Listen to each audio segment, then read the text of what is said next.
Television, where we give you the daily news bulletins of the day every day from 7 p.m. to 8 p.m. My name's Okumaringa Christine. Before we dive into any of the stories, let's first have a look at the news making headlines today. In the headlines tonight, WENRECO and MTN partner to reinforce electricity access in the West Nile region.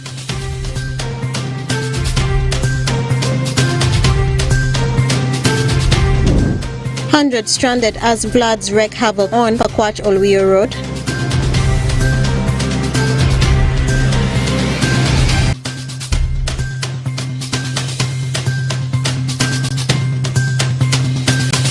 And Moyo stakeholders urged to prioritize the interests of the district above their own. This and more in the NILE CAST News Bulletin.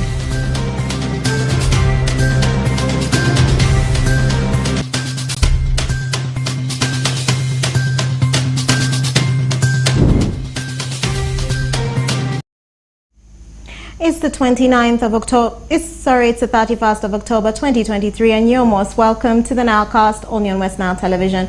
Now let's dive into some of the stories of the evening. West Nile Rural Electrification Company Limited, the company spearheading electricity distribution in the West Nile region, has signed a lifelong partnership deal with mobile telecom network MTN Uganda to ensure effective access to power through their phones. Frederick Jomadri reports.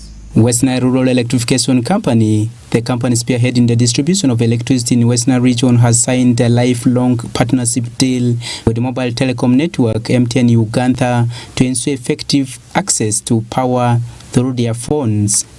According to Kenneth Mujimpa, the general manager West Nile Rural Electrification Company, with the big margin of clients under MTN Uganda and thousands of power consumers in West Nile region, they realized the challenge of access to power units. He adds that this partnership is to bridge the existing gaps of ensuring a well-connected region that is able to access electricity at a subsidized cost. MTN enjoys a very good customer base in West Nile, and this huge customer base was suffering from a need to be able to purchase energy units at their own convenience. So when WENRECO as an entity, we've been at this for a couple of years. Yeah? So what you're seeing today is an effort for quite a good number of months, you know. So the spirit is that the customer should enjoy the service. Whereas Alex Wegoye, the Chief Commercial Officer MTN Momo, applauds WENRECO for tapping on MTN to engage in the economic transformation of West Nile region. At MTN, we pursue and believe in two things. One, that every citizen deserves the benefits of a connected life. But that connected life should be financially inclusive. The reason for that is that poverty is a shame. Poverty is a shame. And we've witnessed for so many years that WENRECO has impacted this community in many ways. It has connected schools, it has connected hospitals, it is now connecting homes. The deal that is expected to prevent time wastage in accessing power units from the power selling agent points stationed by WENRECO, cut power costs in ensuring easy access to power units, comes as a blessing to many communities in West Nile region. Not because I didn't know whether it would succeed. I just got 10,000. And indeed, it came through and I loaded. And I'm so happy that it is right now here. This creates an opportunity by solving a problem of accessibility. But technology is here to advance, but also eliminate conventional ways or traditional ways of doing things. Where does this development leave the WENRECO agents? Buying power, especially at late hours, you reach home, you find there's no power. In an emergency occurs, there's no power. You can't get it, you look for the agents. You start calling agents. If you're lucky to have their numbers, they'll be able to help you. But I know most people don't have numbers. So this marriage, from today onwards, makes it easy for us to be able to access power 24/7. Obitre Stephen, the district's chairman, Maracha District, encouraged government to play her part in ensuring every community in Uganda is connected to constant electricity supply, as industrial reliable electricity is the main driving factor for the development of the economy. Promises have been made but not met. I'm aware of the promise of September for switching on the region, then March promise, and from that time we have gone silent. I know we are moving. As government of NRM, we are moving. Very soon, West Nile will be switched on. I've liked the way. However, Ezamaham Zamili, Arua City's Deputy Resident City Commissioner in charge of Arua Central Division, cautions on vandalism of electricity poles and other installed equipments for utility service delivery in the region. Some people interesting themselves in vandalizing the power lines and accessories will stop with immediate effect. We sat and agreed with the security fraternity. We also involve all the S1 chairpersons of this central division. We have worked in collaboration with the army and so on to make sure that these boys who are disturbing us in the city, when people are doing their businesses, must immediately be arrested and taken to prison. West Nile region has felt the pinch of erratic power distribution since 1914, when the sub-region formally joined Uganda, especially as it gets its main power supply entirely from the private entities that derailed the economic growth. But hopes remain at arm's length as government moves to connect the region to the national grid main electricity supply. Frederick Tamadri, West Nile TV, NILE CAST. Moving on to Pakwach District, at least several vehicles with passengers and motorcycles have been reported stranded this morning, the 31st of October 2023, as heavy rains with floods from River Tangi in Makshan Falls National Park wreaked havoc on Pakwach-Olweo Highway, Pakwach-Nyoya Border District. Alfred Jawok reports more. The heavy rains that pounded the roads for almost 12 hours non-stop, hence causing traffic jams for both passengers to and from West Nile region, where some 2 trucks soaked into the water. Emilio Dongo, the president, Greater Nebi Forum, who was among the affected passengers, blames government for putting deaf ears on the issues of roads in West Nile region. Odongo added that the road always floods 3 months during rainy season, which affects movement of people to other regions from West Nile region, vice versa. Is that it's overdue. This is a gateway to West Nile, and there seems to be some kind of negligence of duty. Honestly, it wouldn't take government all this long to make a decision to fix this space. It cannot be like this every 3 months. There's a flooding. Every 3 months, West Nile is cut off from the rest of Uganda. It doesn't take a PhD consultant to fix this. This is just an issue of design. If government is saying maybe they don't have funds, let them appeal to the population and we fix this bridge. What's the problem? Do they want lives to be lost here and then they fix it? It doesn't add up. So we call upon Means of Works, UNRWA, to do the needful and alleviate the suffering of the whole of West Nile. Frederick Onzima, a Nile Star bus passenger going to Kampala, says government should be open to the people of West Nile if they are not part of Uganda, which deserves better services in terms of roads, infrastructures, among others. Sir, I'm a passenger traveling to Karuma, not Kibumba, pay school fees for my daughter.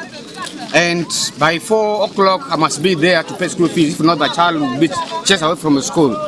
And for how long will this bridge be constructed? And for how long will this road be constructed? These Kajangos, these Chinese here all the time, they are here on the road, When we are suffering. When will it be cleared?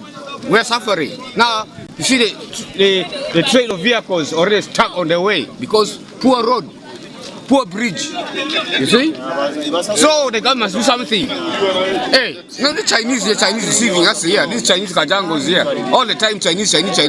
Peace Kevin Kayumtho, another passenger, revealed that they last experienced such tragedy last month, and she calls for immediate response from Uganda Roads Authority over the roads in West Nile region. She further appealed to government to pay attention to them, since road users have been tremendously affected. This is now, it has happened several times in this same area, same region. Government have been making solutions, but nothing has been done. If you are taxpayers, people losing their life, you are dying. If you try to act, they come and intimidate us. I could relate the same example with what happened a few weeks ago in Zumbu district about the youth coming together to protest against the bad road. People are dying, but you see, the leaders who are supposed to support us, they are here to intimidate us, and nothing is happening. What have we done for the people of Uganda, and why are we the ones facing all these problems? Every year and every year, we are taxpayers and always support them. We are believing that probably officers who are very responsible, who are supposed to fix this problem, are using this tangi as an eating spot. Because year in, year out, when this problem occurs, they all come promising, swearing heaven and earth. But they don't fix the problem. They don't fix the problem. So probably we will rally the leaders. I will suggest the entire leaders of West Nile come together. We put our plea directly to President Yoweri Museveni to handle this matter. Because in my observation, this is a very small thing. A very small thing that can just be managed not by a bridge, but by a serious network of culverts, box culverts, and maybe AMCO culverts networks of about 5-6 lines, and would be done. This Tangi history, Tangi River bursting its bank, would become history. So we are very suspicious and implore the President and Minister General Katumba Wamala, Minister of Works, to have a very clean, a critical look at that angle of UNRWA that is charged with the responsibility of working on this road. For over decades, water floodings on Pakwash Olwe Road have been challenges to many road users, but no remedies are done by Uganda National Roads Authority. Efforts to get comments from Uganda National Roads Authority was futile at the time of filing this story, as they could not be reached for comments. The level of water is still increasing as many truck drivers seek for other alternatives to use Paramasindi Road upon payment at the Tangi Gate. For quite a long time, the road has been hampered by floods. As I talk now, all the vehicles cannot make way to and fro, and they are appealing to government to expedite the process to bring for them a modernized bridge like Ginger. Alfred Jawok, West Nile TV, NILE CAST. And more in our stories, the construction works of St. Peter's Aliba SS is getting climaxed, awaiting commissioning soon. The 3.2 billion shillings project funded by the World Bank will see a facelift of the school with the construction of a new computer block, 3 classroom blocks, a multipurpose hall and the football field, among others. Farish Majid reports. The 3.2 billion Ugandan shillings construction project that was donated by World Bank implemented through UGIFT at St. Peter's Aliba Secondary School is at the verge of completion. The 2 years project, which started last year, is expected to end next year, and the construction works are getting finalized, awaiting commissioning. Under the project, 3 classroom blocks, a multipurpose hall, staff quarter, computer laboratory, and latrines, among others, are to be built. Angwa Bernard, the head teacher of the school, is optimistic of increase in population of learners at the school with the completion of the project, which he thinks will boost the academic performance of the school. Looking at the performance of the school, though we had poor structures previously, this time students used to perform very well. Like last year, we had only 22 senior force who sat, but out of the 22, we had 2 first graders. If you look at that percentage is so attractive, so embracing. And this year, it is our target. We have registered 44 senior force. We are hopeful that these senior force are going to perform better than the last year. And currently, the examinations are going on. And we are hoping, due to these structures which the government has brought for us here, our population next year will be able to go. Especially this year, we have senior ones which are 70. This has never been there, but due to the good performance we have at the school level, and also the structures which are coming on the ground, our population has risen. Especially senior ones currently this year, we have 70 senior ones. Aikubwa Simon, the site from Desert Breeze Hotel Construction Company, the entity given the construction mandate, says that most of the works at the school are getting complete, as he hopes to meet the target before the lapsing of the 2 years period. As I talk now, majority of the buildings are now 80%, which means we are left with around 20%. But I'm sure with this month remaining, around 10 months remaining, we shall beat our target, because it was given for 24 months. Leku Charles, a founding member of the school, is appreciative to the government for the support it is rendering to develop the school. We started this school in 2006. We were 6 in number as founder members. I'm a teacher by profession, a teacher of physics and chemistry. We started this school as a community school, 2006. Later on, was taken up by government, where the name has now moved to St. Peter's Seed Secondary School, which is currently under construction. The construction is almost coming to the end, and because of the construction, the community members are very happy with the government of Uganda, where we are going to get a complete school with all the structures, all the components for a complete school, in which case is going to give a good gesture to the community around in terms of education and so on. Male Brian, the Uganda National Students Association chairperson, highly welcomed the project, as he hopes this will foster in so many positive changes at the school. For us, the project has endured a lot of things in us. It has brought encouragement. Even me, myself, I'm thrilled, because it is going to bring many students from other schools. They'll be following us here, and perhaps it is encouraging us to work hard so that we can improve, and then we also give out something positive to be presented outside about our school. And for the teachers, as you can see in other schools, some teachers have gone for invigilation, supervision and so on. As here, some teachers have remained behind. We are processing well.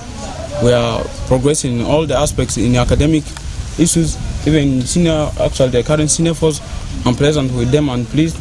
I know they're going to perform, and it will also put for us our school name there, which will also bring many students in. St. Peter's Aliwa Senior Secondary School started as a community-based ordinary level school in 2006. The government is going to take over the control of the school, as it's going to transform into a seed school.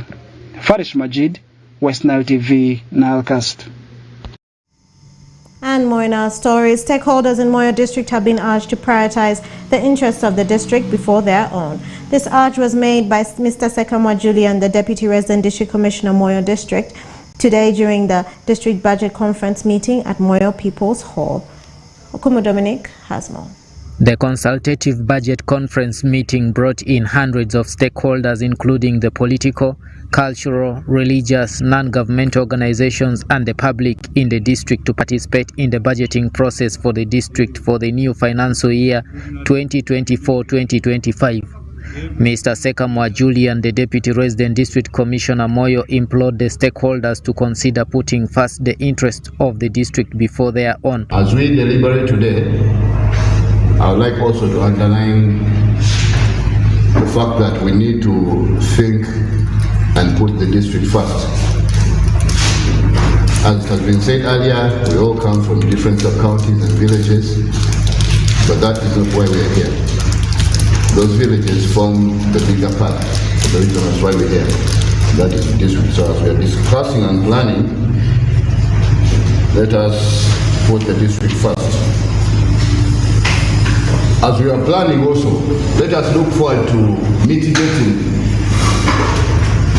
the factors for a reason that's why we are here. We are here to find out the challenges we've been facing in the previous year and also forge a way forward, a sustainable way forward. So, as we are deliberating, let us look at mitigating the leakages of the already small resources we have. Let us avoid duplicity. Let us look at synchronization of our offices, which will all help in avoiding wastage of resources. We all know the resource envelope is becoming smaller by the day, nationally and internationally. Mr. Vuchiri Geoffrey, the Deputy Chief Administrative Officer Moyo, emphasized the aspects of mindset change and infrastructural development among other key issues in the budgeting process so as to realize development in the district. Mindset change, infrastructure development, economy money in the pocket, governance, all these ones are supposed to focus and fit in this team. And as well as local government, we must align our priorities to this scheme and also to our DTP 3 for us to achieve this. Mr. Oja Albin, the acting district engineer Moyo, said amidst the poor state of roads in the district, the works department in the district cannot take any step even after receiving the 1 billion from the government under the road fund because of the conditions attached on the money. Have 161.7 kilometers to be maintained and 171.3 under community access road. This lies in the 5 sub-county of Moyo, that is Lefori sub-county, Moyo sub-county, Meto sub-county, Laropi sub-county, and Dufele sub-county. They said all those. When you take the road condition for district, at least the motorable is 85% and 15% at the poor state. One of them is Lefori Kale. As of now, it is not accessible, especially when you take a heavy truck, and it is only the small vehicle. But of course, once it rains, it is risky. They normally get stuck. But of course, this running financial year, you know, even initially we don't have money for rehabilitation. Under the guideline of Uganda Road Fund, we are not supposed to use the money for rehabilitation, only for road maintenance. But of course, this running financial year, at least Ministry of Works and Transport allocated each district in Uganda, Moyo being one of them, to receive 1 billion for rehabilitation of roads. Honorable Asusije Bisam, the Secretary for Finance and Production, Moyo District Local Government, say if the district needs to perform well, there is need for recruitment of workers in all the vacant positions in the district. He therefore appealed to the government to consider recruiting staff so as to improve on service delivery in the district. I want to inform this gathering that recently during a regional consultative meeting, it was mentioned that no recruitment for new staff on condition that there are critical offices that will be taken into account. Almost all the leaders during that budget conference raised some concerns. Me in particular, I raised some concerns and noted that all the offices we have in these local governments are critical. For example, you cannot sit comfortably in your office without the office attendant, without the cleaner. We need all this staff to be present. So we are appealing to central government to revisit their decision of halting recruitment processes, because this is going to impact negatively on service delivery in district local governments. Section 35 of the Local Governments Act requires all the local governments to prepare and plan for activities within their area of operation, which in turn helps the government to plan for a new financial year. The budget conference meeting, which started today, Tuesday, is expected to end tomorrow, Wednesday, 1st November 2023, under the theme Full Monetarization of Uganda's Economy through Commercial Agriculture, Industrialization, Expanding and Broadening Services, Digital Transformation and Market Access, aimed at consolidating and accelerating inclusive socio-economic transformation. I'm Dominic Antonio Kumu for West Nile TV, NILE CAST. To be present. So we are appealing to central government to revisit their decision of halting recruitment processes, because this is going to impact negatively on service delivery in district local governments. Section 35 of the local. And more in our stories, the Special Forces Command SFC's construction regiment has set its sights on filling a staggering 19,324 square meters of potholes in the Central Division by mid-December 2023, with an estimated cost of shillings 2 billion. The roads earmarked for restoration in this comprehensive effort include the prominent thoroughfares such as Prince Charles Drive, Elizabeth Avenue, Wampeyo, John B. Weha, Lower and Upper Kololo, Impala, Nile Avenue, Colville and Kimathi Avenue, among others. SFC's Lieutenant Colonel Robert Chobel elucidated the scope of the work, stating that the scope of works entails the total restoration and reconstruction of some areas, sub-base, base and wearing course.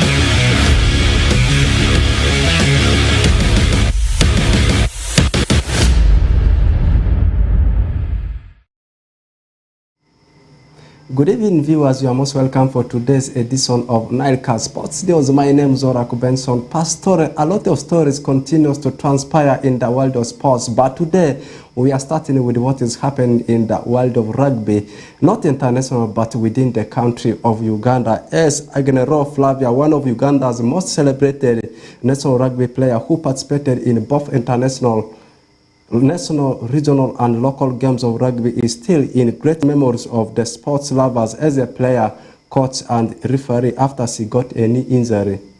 According to a report from the president, Nile Leopards Rugby Club, Densi Asiko, coming in solidarity of said that 8 million shillings and helping the player will be of great achievement to the sporting world as many young talents continue to be inspired and nurtured by the legend in the game. Frederick Damari reports the story. Flavia started playing rugby in 2014 and she is from Kitgum district. Flavia has played rugby for Kitgum Queens, Black Pearls and also national team of Uganda. So in 2021, while playing the League of Regional Sevens for Kitgum Queens, she injured her knee ligament and she is in need of around 8 million Ugandan shillings for a knee surgery which will be done on 20th of December. So as a fellow player and as someone who has contributed greatly for the development of sports in northern Uganda, the nation and also West Nile is an inspiration to very many young girls, and she has also supported Nile Leopards and also our rugby development school programs in schools since 2017. From Kitgum up to Arua, she has been coming here. In 2017 she came, 2018 she came, and also 2021 before Nile Leopards went for the national sevens at Chandodo Rugby Club. You remember when the girls played barefooted, Flavia spent 5 days with us here with the girls preparing them for that league. So because of her contribution to us directly, we came up and we decided to contribute part of that 8 million she needs for the surgery. We need her to get back on foot because she still has like 12 years of active rugby career ahead of her, and while she was injured she has been acting as a coach for Kitgum Queens, and also she has been reffing some of our regional league games. Away from that, in more of the stories, Tiambogo University has been suspended for 2 years because of hooliganism coming from the students. The 2 years starts right now in the ongoing University League and will end till next year. And they have been pitted in Group C alongside universities like Kimoni University. You talk about Makerere University, not forgetting about Ndeje University. The hooliganism cases have been showcased by the students in the game against Ndeje University and at the same time the game against Muni University. That means after their elimination in the ongoing edition of university game, there are now 3 universities remaining in Group C. As I said, now Makerere University, that's currently leading the table. We have got Muni University, that is second. And the last university in that group is, of course, Ndeje University. And the top 2 will seal the qualification to the knockout stages. Leaving the story of University League, this time we are turning our focus to what is happening in Star Times Uganda Premier League. One game, actually, not only one game, but the biggest of it was the game between Arua Sports Club and the team of KCA Congolos, of course, up against the Kisasiro boys. The game ended in a 1-1 tie, and the both goals were actually scored in first half, as the two sides, of course, had to share the spoil. And it is the first time we are seeing these two sides, of course, earning a point after having 5 defeats in the first 5 games they have played in the Star Times Uganda Premier League. That one wasn't the only game that was played this evening in the Star Times Uganda Premier League, as we saw the team of Mbara City at Kacheka playing the same scoreline 1-1 with the team of Bright Stars. Another result did produce Bull still continuing with their final run of the season after edging out URA, the tax collectors, by 1-0. Still, in more of the results, we saw, not the results, rather, more of the fixtures, of course, will be bouncing on your way come tomorrow, as we will be seeing Chitara taking on the team of Maroon. Chitara currently they are leading the table. Meanwhile, there will be a game between Busoga and the team of UPDF, and expect a game between NEC and Gaddafi. As I talk right now, one game is currently going on, the game between Venom's Vipers as they take on the team of Wakiso Giants. It's a Wakiso derby. Away from that, let's finalize everything with what happened yesterday in France, that's in Paris, as we saw Lionel Messi being awarded as the best player, and they always term it as Ballon d'Or, winning it for the 8th time record, and he has become the player that has won it more than any other player. That means he has beaten his opponents like Erling Braut Haaland, who plays for Manchester City. You talk about Kevin De Bruyne, who plays for the same club. So many players he has beaten. He won this one after winning the World Cup with the country of Argentina last year as they beat France in the penalty shootout. He also beat his opponents, Kylian Mbappe, and the best player, the best young player, has gone into the hands of Jude Bellingham, who is playing for the team of Real Madrid.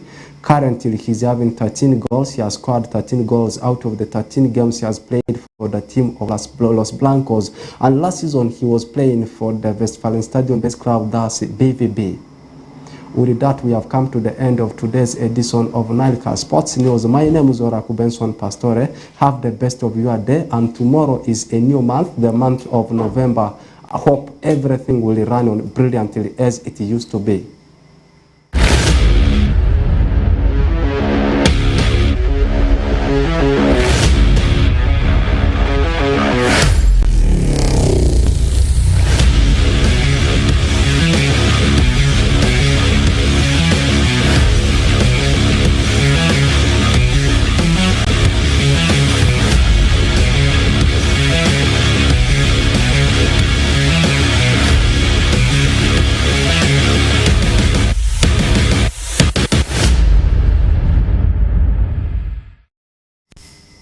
And that viewer marks the end of the NILE CAST.